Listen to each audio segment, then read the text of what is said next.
personas me han comentado de que tienen problemas de que sus plantas sean lozanas y hermosas y que a pesar de que hacen todo lo posible, sus casas y sus negocios no funcionan bien.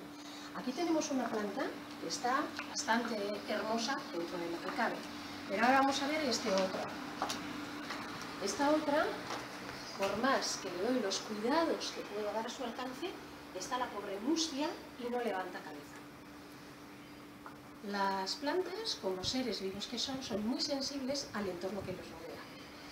Entonces, dependiendo de la energía que tengan en su entorno, en su hábitat natural o donde estén viviendo, serán hermosas y bonitas o serán mustias.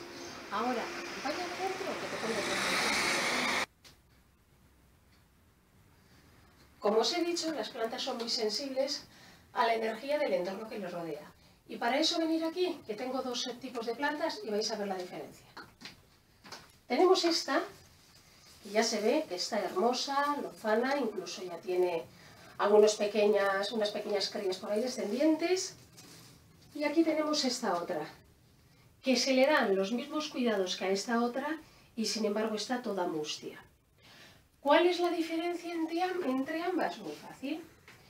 Esta de aquí suele estar en un lugar donde hay remedios para las personas que vienen con los problemas físicos, emocionales, mentales. Esta está donde están los remedios. Mientras que esta otra planta está en una cabina, en un lugar donde las personas relatan sus problemas, cuentan sus dolencias, sueltan todo su malestar.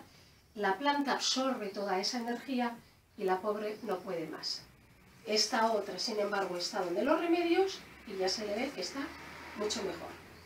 Por lo tanto, aquí podemos ver que como cualquier ser vivo, las plantas son muy sensibles. Si en tu casa, en tu lugar de trabajo, en tu entorno, las plantas no proliferan, no están hermosas o sanas o fuertes, deberías mirar por alguna persona experta qué tipo de energía tienes en ese sitio, porque tal vez las plantas te indiquen que hay algo que no está bien en ese entorno.